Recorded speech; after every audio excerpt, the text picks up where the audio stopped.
Fala meu amigo, fala minha irmã. Eu tava meio sumido, agora eu tô voltando. Na verdade eu tô com muito pouco tempo pra fazer os vídeos, eu tô estudando pra caramba. São vários afazeres que a gente tá tendo durante a semana aí, mas o tempo tá muito corrido.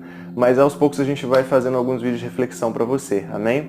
A mensagem de reflexão que eu queria deixar pra você neste momento se encontra no livro de Atos, mais precisamente no capítulo 11. Diz assim a partir do verso 1: Ouviram os apóstolos e os irmãos que estavam na Judéia que também os gentios tinham recebido a palavra de Deus. Subindo Pedro a Jerusalém, discutiam com ele os que eram judeus seguidores de Jesus, dizendo: Entraste na casa de homens incircuncisos e comestes com eles? Na verdade não é nenhuma afirmação, é uma acusação, né? Voltando um pouquinho mais na história, se a gente ler o capítulo 10 do livro de Atos, a gente vai encontrar aquela história bem conhecida, né, de Pedro e Cornélio. Cornélio tem uma visão, né, e através dessa visão ele pede que os soldados dele vão até a casa, ou na verdade o cortiço onde Pedro estava. Pedro é levado até lá e acontece aquela visão, né, do lençol, de animais, que até muita gente interpreta errado, achando que naquela visão estava autorizando ele a comer qualquer coisa, mas na verdade a gente sabe que no final do capítulo 10, o que realmente Cristo queria dizer para ele era que ele não deveria fazer acepção de pessoas, e é isso mesmo que ele entende, né? No final da história lá do capítulo 10, ele mostra para aquelas pessoas que, na verdade ele até fala para elas, ele fala com Cornélio e fala: olha só, você sabe que eu não poderia estar aqui, eu não poderia estar aqui junto de vocês porque vocês não são judeus, né? Vocês não têm a mesma cultura que a nossa, né? A cultura da Judéia naquela época, as pessoas que não eram, né, da mesma religião, da mesma crença deles, que não viviam lá com eles, eram considerados como animais impuros, né? Eles não podiam sequer entrar na casa dessas pessoas, eles não podiam encostar nessas pessoas. Então Deus estava tratando, mais precisamente Jesus, tratando o preconceito que existia do povo judeu, né? Só que o mais interessante é que quando Pedro chega na casa, né, onde os discípulos e apóstolos se encontravam, a primeira atitude que eles têm é de acusá-lo. E fala: como assim você estava na casa de pessoas que não são da nossa religião, pessoas que não são da nossa denominação?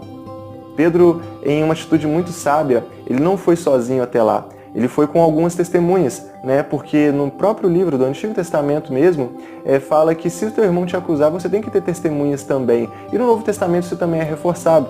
Então Pedro leva testemunhas e começa a contar toda a história do início. Só que o mais chama a nossa atenção nessa história é o momento da acusação.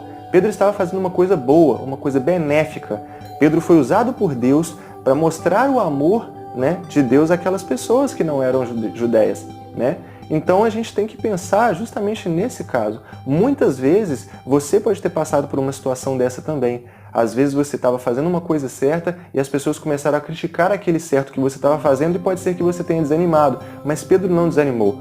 Por mais que as pessoas criticaram, pessoas de dentro da casa dele, pessoas que tinham o mesmo pensamento, entre aspas, que ele, porque também Pedro tinha esse preconceito e ele tinha que trabalhar isso no seu coração. Deus trabalhava isso no coração de Pedro. A modificação foi tremenda, o resultado foi tremendo. Pedro ainda teve que passar por mais modificações. Se nós lermos o livro de Gálatas também, nós vamos ver uma certa desavença entre Pedro e Paulo, porque Pedro estava na mesa comendo com as pessoas, quando chegaram os judeus mesmos, né?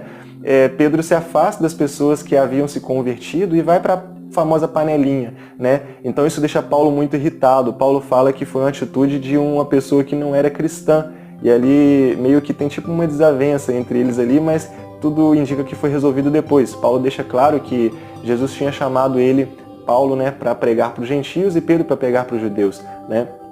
Então a gente vê que Jesus tinha alguma coisa a trabalhar no coração de Pedro. O único fato que você tem que guardar dessa história é que, por mais que as pessoas te julguem por uma coisa boa que você esteja fazendo, não deixe que isso te jogue para baixo. Continue fazendo certo, porque Deus com certeza tem uma recompensa para você no céu. E, na verdade, não é só você que vai ser recompensado por isso, mas também as pessoas à sua volta que estão recebendo esse bem que você está fazendo. Essa é a mensagem que eu queria deixar para você hoje, que você possa meditar, que Deus possa ser prioridade na sua vida. E não se esqueça, o que faço de errado já virou o que fiz, porque de agora em diante o que importa é o que a Bíblia diz. Um forte abraço e até mais. Tchau, tchau.